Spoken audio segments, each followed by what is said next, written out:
Hello and welcome. My name's Chris Can with Aspermont and Mining News, and we're here at Mining News Select in Perth with John Forwood from Lowell Resources Fund. John, we saw you in Sydney. You gave us a great keynote there, as you did today. The market feels like it's changing a little bit, particularly on the equity side. We have seen commodity prices run. What have you seen in terms of activity and any kind of shifts in sentiment? Yeah, look, I think particularly since, in the last couple of months since we spoke in March, that there's definitely been an improvement.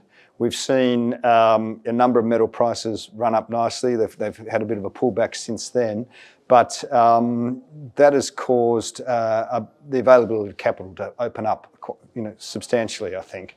There's been a number of, equity raisings in the metal space from, the $1 million type thing to the, De Grey $600 million raising, which have been oversubscribed.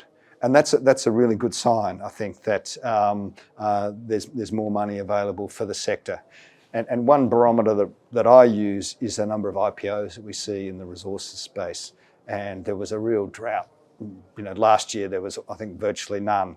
But we're starting to see that come on again this year.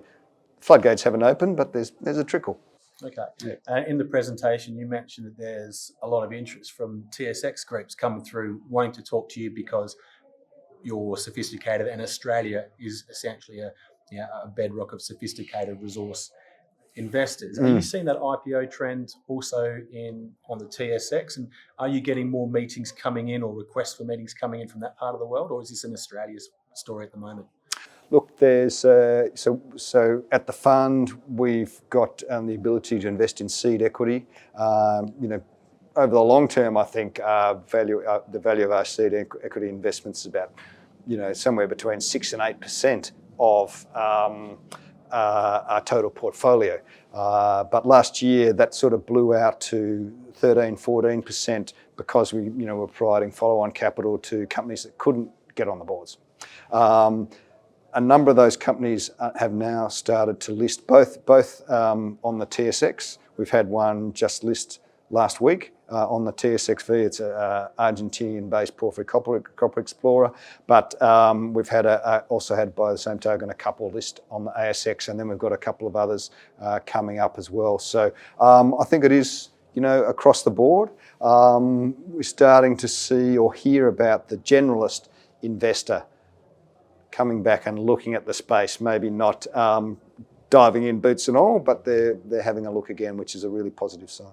Okay, and how have you found Mining News Select Perth so far? Admittedly, only halfway through day one, but what's been your impression? Yeah, look, a lot of, I think that a real good mark of a conference is the people you bump into, rather than the meetings that you've got lined up. And been bumping into lots of people, both old faces and new. So and some really interesting people who've attended from all over the world, and all sorts of different companies that I've had chats to. So it's been good so far. Yeah. Terrific. And although it's only at that halfway point in day one, we've already heard from Rick Rule. We obviously heard from yourself. We've had a couple of investment pitches, and we've had a critical minerals panel so far.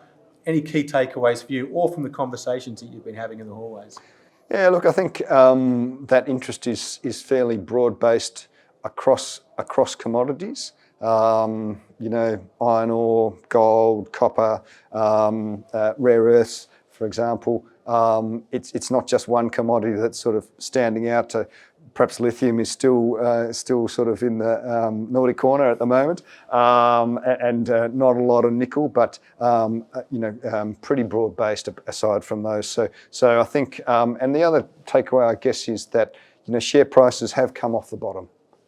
Which is really, they're not back to the halcyon days of 2022 or whatever, but they're definitely up from where they are, which gives a lot of encouragement. John Forwood, thanks very much for your time. Thanks, Chris.